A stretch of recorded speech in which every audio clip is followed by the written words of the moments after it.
Hello दोस्तों। आज का जो आर्टिकल हम एनालाइज कर रहे हैं वो जून 11 2020 को हिंदू में पब्लिश हुआ है। इस आर्टिकल का हेडिंग है policing the police is not enough. ये आर्टिकल आर के राघवन द्वारा लिखा गया है, जो कि फॉर्मर सीबीआई डायरेक्टर है। और इस आर्टिकल का जो को सेम अगेन मैंने अपने मॉडल में कन्वर्ट किया है। और जैसा आप इसमें देख सकते हैं कि बेसिकली जो इस आर्टिकल का मेन पॉइंट है वो ये कहता है कि एक जो पॉलिसिंग में किस तरीके की डेल्मा इन्वॉल्व होती है। तो इस मॉडल में जैसा हम देखते हैं कि 3 पॉइंट से कंसिस्ट होता है मेरा मॉडल ABC। और जो C पॉइंट है वो बेसिकली ये कह रहा है कि पुलिसिंग में किस तरीके की सिचुएशनल डेल्मा इन्वॉल्व होती है एक किसी पुलिस ऑफिसर के लिए। और ये डेल्मा बेसिकली इसके दो पहलू हैं, एक पहलू A है और एक पहलू B है। A correspond to when policing is needed or policing is done using excessive force। और दूसरा पॉइंट B correspond to जब आप पुलिसिंग करते हो विथ ह्यूमैनिटेरियन अप्रोच। सो ये इन दोनों के बीच में ये कॉन्ट्राडिक्टरी रिक्वायरमेंट होती है किसी सिचुएशन में। और फाइंडिंग ए मिडिल ग्राउंड और ए sweet spot is always a very difficult thing. और उसी को ये एक डेल्मा क्रिएट करती है किसी पुलिसिंग एक्टिविटी के लिए और किसी भी ऑफिसर के लिए। तो बेसिकली ये जो C पॉइंट है that correspond to the dilemma of a police officer कि किसी पर्टिकुलर सिचुएशन को कैसे वो हैंडल करे। इसका एक रिसेंट जब हम एक्सेसिव फोर्स यूज करते हैं तो हमने एक रिसेंट US में एक एग्जांपल देखा है कि एक अफ्रीकन अमेरिकन जो जॉर्ज फ्लॉयड था उसको किस तरीके से because of using excessive force वो, और उसमें कुछ रेशियल एंगल भी होने की वजह से किस तरीके से वहाँ पर एक सोशली अनरेस्ट की सिचुएशन पैदा हुई और उसके कई इफ़ेक्ट भी आए, जिसमें कि पुलिस को डीमिलिटराइज करने के लिए। क्योंकि आप अगर देखो तो अमेरिका में काफ़ी जो पुलिसिंग है काफ़ी मिलिटराइज्ड वे में पुलिसिंग है वहाँ पर। और लोगों ने कहा कि इसे पुलिस फोर्स को डिफंड किया जाए etcetera etcetera, so many things. तो ये आर्टिकल का जो फर्स्ट पार्ट है वो एक कॉन्टेक्स्ट देता है आपको, जिस कॉन्टेक्स्ट में कि किस सिचुएशन में पुलिसिंग की जा रही है। और ये आर्टिकल उस डेल्मा को के बारे में डिस्कस करता है कि आपको किस तरीके से किसी भी डायनेमिक सिचुएशन को हैंडल करना है, जिसके दो पहलू हैं। एक तो आप उसमें बाय यूजिंग एक्सेसिव फोर्स भी यूज कर सकते हो और दूसरा एक आप उसमें ह्यूमैनिटेरियन तरीके से भी उसको आपको जिसमें आप दूसरे पर्सन को रिस्पेक्ट के साथ में इवन क्रिमिनल्स को भी आप उसको हैंडल करते हो।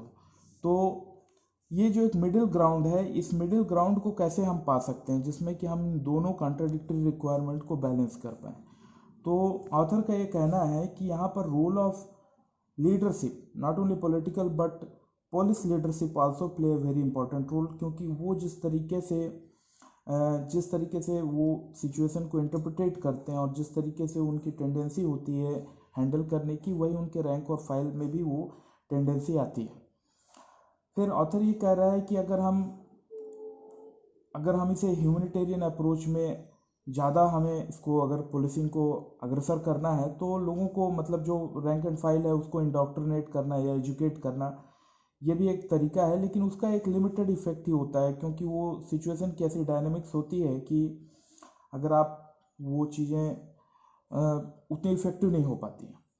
थर्ड चीज़ है कि उस सोसाइटी का कल्चरल और इथिक्स क्या है, क्योंकि ये सारी चीज़ें उसी कॉन्टेक्स्ट में ऑपरेट होती हैं। तो कल्चरल और इथिक्स भी उसमें एक उस पुलिसिंग या जो टाइप ऑफ पुलिसिंग है उसमें एक रोल प्ले करता है। तो ये एक अच्छा आर्टिकल है जिसमें बेसिकली कई फैक्चुअल इन्फॉर्मेशन भी हैं, कई कॉन्टेक्स्ट भी दिया गया हुआ है।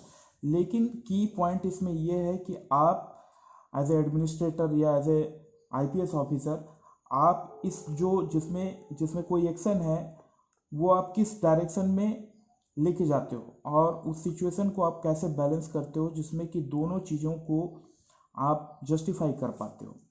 तो ये एक अच्छा चीज़ है जिसमें कि हमको ये भी देखना है कि सोसाइटी, उसकी कल्चर, उसके एथिक्स और किस काइंड ऑफ क्या लीडरशिप है और कैसे वो लीडरशिप से एग्जाम्पल से वो चीज़ें डाउन द लाइन जा रही हैं। तो ये पूरा एक कॉन्टेक्स्ट है, ये थोड़ा कॉम्प्लेक्स है क्योंकि इसमें ह्यूमन एंगल भी है, क्योंकि आप किस तरीके से किसी पर्टिकुलर सिचुएशन में रिएक्ट करते हो वो पर्सन टू पर्सन डिपेंड करता है। और इसको एक जनरलाइज वे में सभी के लिए फिट फॉर ऑल वाला कॉन्सेप्ट बना पाना डिफ़िकल्ट है, लेकिन ओवरऑल इसमें क्या क्या कंपोनेंट हैं और किस तरीके से वो कंपोनेंट एक दूसरे को अफेक्ट करते हैं, ये चीज़ पाने का एक प्रयास किया गया है। It's a good paper for administrator और particularly for police force. The second article which I am taking today is a convergence of crisis. Again, this article is written by Aditya Vilayathan Pillai, और ये आर्टिकल का भी मैंने मैपिंग कर रखा है।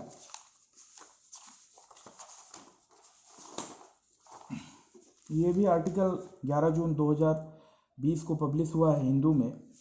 और इस आर्टिकल का जो कॉन्टेक्स्ट ये है कि अभी जो कोविड-19 की सिचुएशन चल रही है, कोविड-19 सिचुएशन के कई सारे इफ़ेक्ट हम देख रहे हैं, जो कि एक इन टर्म्स ऑफ अगर आप रिसोर्स को देखो तो किस तरीके से पूरे रिसोर्स या पूरा जो एनर्जी है गवर्नमेंट की वो कोविड-19 को फाइट करने में लग गई है, और उसके क्या लॉस हो रहे हैं, उससे किस तरीके से प्रायोरिटी चेंज हो रही है। ये आर्टिकल उसको बेसिकली डिस्कस करता है कि जो रिसोर्स का एलोकेशन है इस पर्टिकुलरली कोविड-19 सिचुएशन में, उसने जो हमारे क्लाइमेट चेंज की जो हमारा रिस्पॉन्स है उसको वो किस तरीके से अफेक्ट कर रहा है। आपके पास ये एक इमीडिएट रिक्वायरमेंट आ गई, और ये एक रिक्वायरमेंट है जो आपको लॉन्ग टर्म पे फुलफिल करनी है। उस क्लाइमेट चेंज को जो सिचुएशन हमारी ग्लोबल स्केल पे डेवलप हो रही है, उसको आप किस तरीके से वो आपकी ये इमीडिएट रिक्वायरमेंट आपके लॉन्ग टर्म गोल को अफेक्ट कर रही है। तो ये भी एक अच्छा आर्टिकल है जिसको हम एनालाइज करते हैं। तो हम देखते हैं कि कोविड-19 सिचुएशन की वजह से जो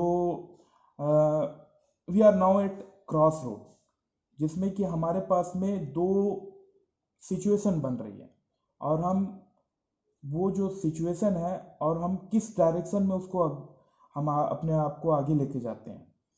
तो ऑथर ये कहता है कि ये जो रिसोर्स स्कार्सिटी हो रही है ड्यू टू कोविड-19 situation, this situation has brought us at the cross road, जिसको हम दो तरीके से इंटरप्रिटेट कर सकते हैं, या जो दो डायरेक्शन में हम जा सकते हैं। एक डायरेक्शन ये है कि हम इसको एक अपॉर्चुनिटी कंसीडर करें।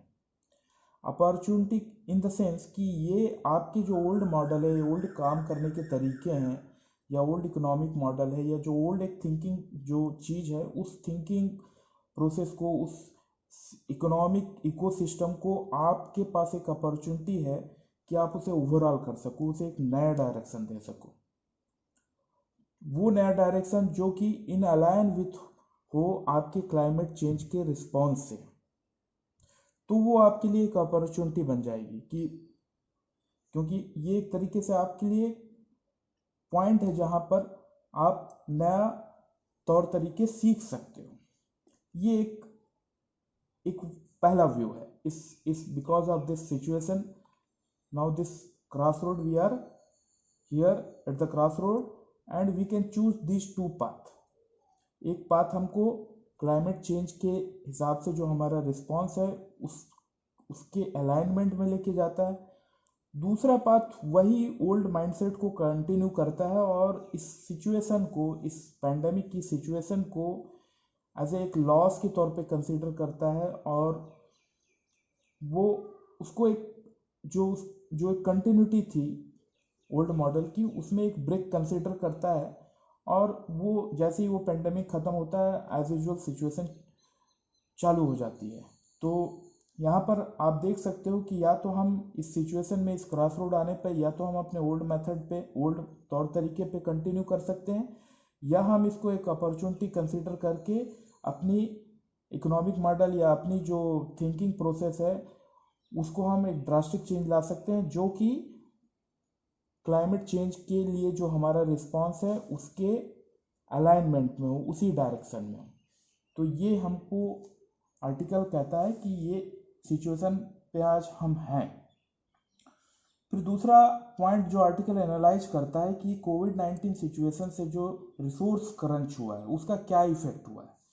तो हम यहाँ पर देखते हैं कि ये रिसोर्स क्रंच आने से गवर्नमेंट, इंडिया में भी देखें तो गवर्नमेंटल सेंट्रल गवर्नमेंट या फिर आपकी स्टेट गवर्नमेंट, इनकी बारोविंग बहुत बढ़ गई, क्योंकि इनके सब इकोनॉमी डाउन हो गई, इंडस्ट्री बंद हो गई, तो रिसोर्स कम हो गए, रेवेन्यू कम हो गया। तो उसको कंपनसेट करने के लिए इन्होंने बारोविंग चालू कर दी। और जब आप बारो करते हो तो वहाँ पर आप किस तरीके से, किस क्षेत्र में आप पैसा लगाते हो। तो जनरली ऑथर का ये डाउट है कि जिस उस क्षेत्रों में कम पैसा लगेगा जो कि हमको क्लाइमेट चेंज के लिए फाइट करने के लिए हेल्पफुल थे। तो वो कौन से दो क्षेत्र हैं? एक तो इंफ्रास्ट्रक्चर से रिलेटेड क्षेत्र है, जिसमें कि जो हम एक जो नेचुरल जो कैलेमिटी और उसको लेके जो चेंज हो रहे हैं, वो उसके लिए जो हम इंफ्रास्ट्रक्चर बना रहे थे, जैसे कि मैं आपके लिए पढ़ देता हूँ। जैसे कि limited physical room to finance the building block of resistance like everything from grain to health, employment scheme, irrigation, efficient water system, river management, infrastructure. So what basically author is saying कि जो infrastructure, जो environmental change को के में जो change आ रहा है उसको फाइट करने के लिए बिल्डअप किया जा रहा था, या उसको उस डायरेक्शन में किया जा रहा था, उसमें फंडिंग कम हो जाएगी, क्योंकि वो प्रायोरिटी एरिया में अब कम चले जाएंगे, उनकी प्रायोरिटी कम हो जाएगी। उसी तरीके से जो नॉलेज का इंफ्रास्ट्रक्चर जो बिल्डअप हो रहा था उसकी भी प्रायोरिटी कम हो जाएगी, क्योंकि जो क्लाइमेट चेंज के लिए जो हमको एक नॉलेज का इकोसिस्टम चाहिए, वो बेसिकली एक लॉन्ग टर्म प्रोसेस है, क्योंकि उसमें कई तरीके के काम है, कई तरीके की स्किल है, कई तरीके की एनालिटिकल मॉडलिंग, फोरकास्टिंग रिक्वायरमेंट है, और मल्टी डिसिप्लिनरी अप्रोच है। तो ये जो एक नॉलेज का जो एक इकोसिस्टम है उसके लिए स्टेट फंडिंग कम हो जाएगी। उसी तरीके से सिमिलरली जो इन्वायरमेंटल चेंज को जो फाइट करने के लिए इंफ्रास्ट्रक्चर है उसके लिए भी फंडिंग कम हो जाएगी। तो ये क्यों हो रहा है? क्योंकि हम बारोविंग कर रहे हैं, और वो बारोविंग हम इमीडिएट या शॉर्ट टर्म एस्पेक्ट से वो हम पैसा खर्च करेंगे। हम इन सारी चीज़ों के लिए ऑथर इज अफ्रेड कि इन सारी चीज़ों के लिए प्रायोरिटी कम हो जाएगी, पैसा फंडिंग कम हो जाएगी। और जो गवर्नमेंट की पॉलिसी भी होगी वो बेसिकली शॉर्ट टर्म गोल के हिसाब से डिसाइड होगी। तो यहाँ जब हम शॉर्ट टर्म गोल की बात करते हैं तो हमको ये सोचना चाहिए कि ये जो क्लाइमेट चेंज का जो गोल है और क्लाइमेट चेंज के लिए जो डायरेक्शन है वो long term oriented policies making होती है। तो अगर लॉन्ग टर्म पॉलिसी और शॉर्ट टर्म जो गोल हैं इनके बीच में कॉन्फ्लिक्ट होता है और रेवेन्यू क्रंच है, तो short term goal will take the president. So ये एक ऑथर ये सिचुएशन बता रहा है कि इस तरीके के रिसोर्स स्कार्सिटी से किस तरीके की सिचुएशन इवॉल्व हो रही है और या इवॉल्व होने की संभावना है। अब ऑथर ये भी सजेस्ट कर रहा है कि आप इसको कैसे फाइट कर सकते हो। तो यहाँ पर ये ऑथर कह रहा है कि ये it should be a collective fight, जिसमें कि कई सारे स्टेक होल्डर होने, ना कि गवर्नमेंट लेवल पे बल्कि NGO, university, think tank, people participation, ऐसे करके हम इस क्लाइमेट चेंज को फाइट कर सकते हैं। और हमें एक न्यू इकोनॉमिक मॉडल बनाना पड़ेगा जिसमें कि इंडस्ट्री, इकोनॉमी या जो प्रोडक्ट हमारे आ रहे हैं या जो एनर्जी, खासकर रिन्यूएबल एनर्जी सोर्स हो गया या आप ट्रांसपोर्ट के क्षेत्र पे देख लो, वो हमें उस एरिया की तरफ जाना है जो कि इन अलाइनमेंट और in agreement with our response to climate change के लिए जो हमारा रिक्वायरमेंट है उसके अलाइन में हो, उनके अगेंस्ट ना काम करें। जैसे कि बैटरी ऑपरेटेड व्हीकल हो गया, सोलर एनर्जी हो गया, या इस तरीके के हमको इंडस्ट्री को बढ़ावा देना है, उन पे बेस इकोनॉमिक मॉडल बनाना है, इंडस्ट्री बनाना है जो कि हमारे क्लाइमेट चेंज की जो रिक्वायरमेंट हो उसमें सपोर्ट हो, और इसको सारी चीज़ों को एक पार्टिसिपेटरी करना है। तो ये एक चीज़ है जिसमें कि आप देख सकते हो कि कोविड सिचुएशन से हम किस क्रॉस रोड में पहुंच गए हैं, और वहाँ पर हमारे पास में दो ऑप्शन है। अगर हम ये अब इसको हम एक चैलेंज के तौर पे एक्सेप्ट करते हैं, इसको एक अपॉर्चुनिटी की तरफ से एक्सेप्ट करते हैं, then will go to this side. और अगर हम इसको लॉस्ट डिकेट या हम अगर अपने ओल्ड मॉडल में ही कंटिन्यू करते हैं तो इन सारी चीज़ों की प्रायोरिटी कम हो जाएगी, क्योंकि ये शॉर्ट टर्म ओरिएंटेड रहेगा और हम will back to the square one, same उसी लाइन पे आ जाएंगे। This is my second article. And third article,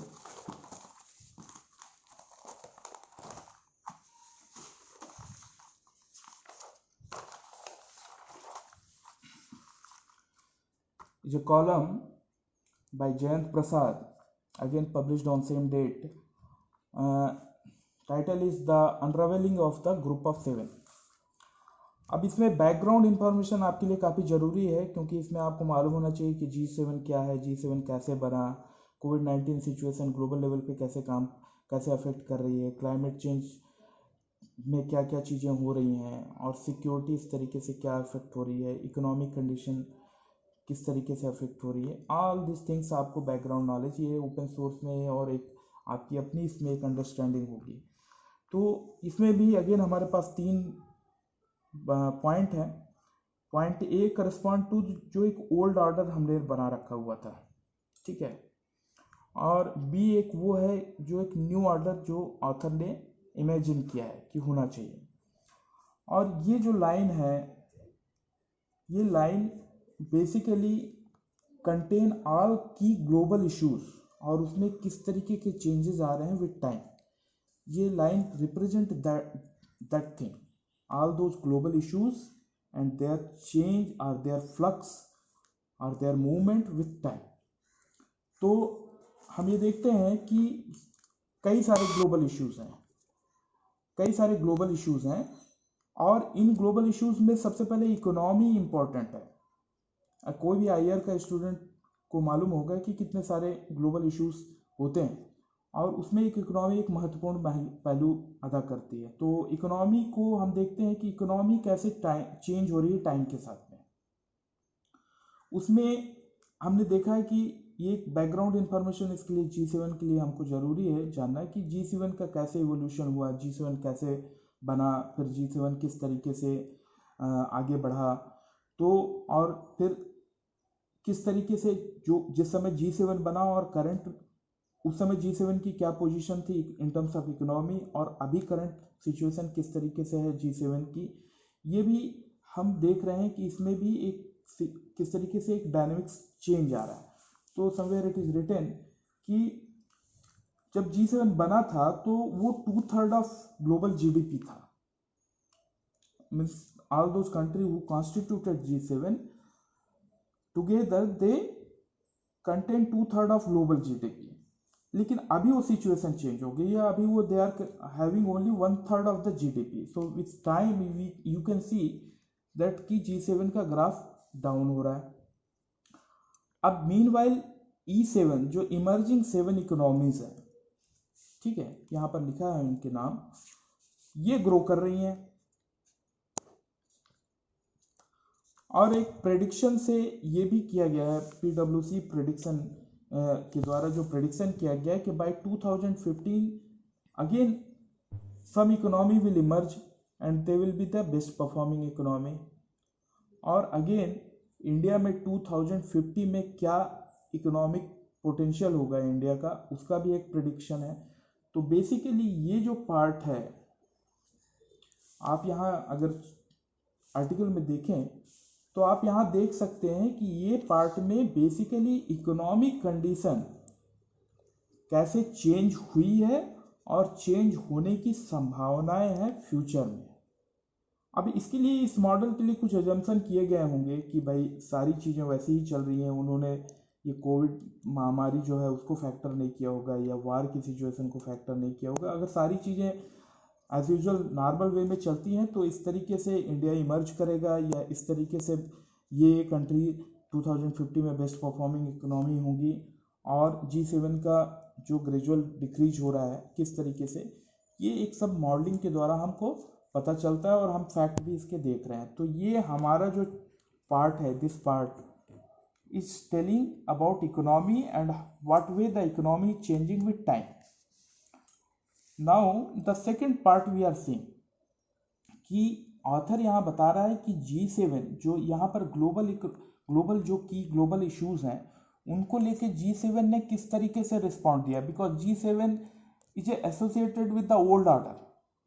तो ओल्ड ऑर्डर का एक कंपोनेंट विच इज G7, वो करंट जो ग्लोबल इश्यूज थे उसको उसने कैसे हैंडल किया, यहाँ पर ऑथर बता रहा है। उसने 3 पॉइंट लिस्ट आउट किए हैं कि कोविड-19 पेंडेमिक को G7 ने किस तरीके से हैंडल किया, फिर क्लाइमेट चेंज को किस तरीके से G7 हैंडल कर रहा है, और चैलेंज ऑफ देश वो आईसिस को लेके किस तरीके से G7 का जो रवैया था।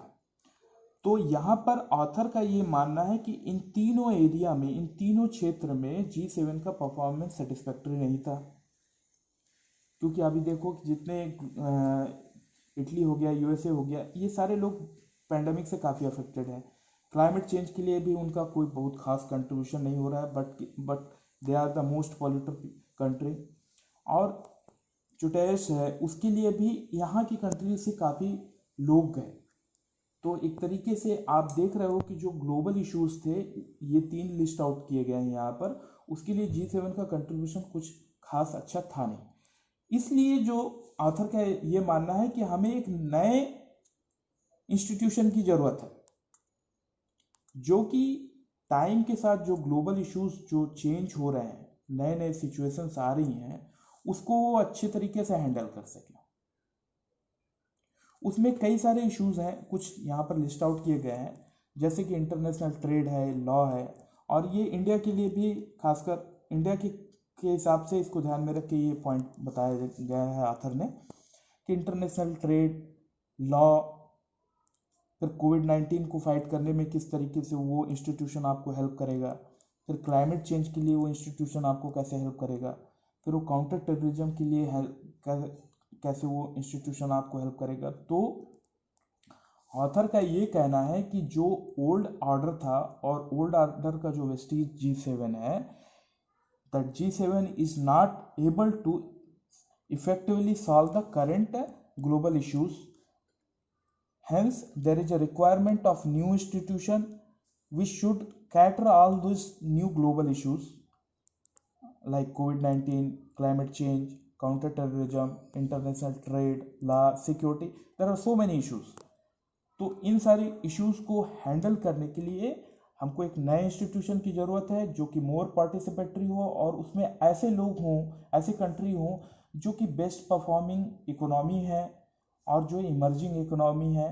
तो ये old order is not sufficient, we have to involve other country and we have to change the narrative also and bring new point, more relevant higher issues so that new institution can handle. ये मेरा आज का analysis था, और ये analysis आप तभी अच्छे से अप्रिशिएट कर पाएंगे जब आप इस आर्टिकल को पहले पढ़ें, और पहले पढ़ने के बाद मेरे वीडियो को देखें टुगेदर। ये आपको पूरे आर्टिकल को अच्छे से समझने में हेल्प करेगा। धन्यवाद।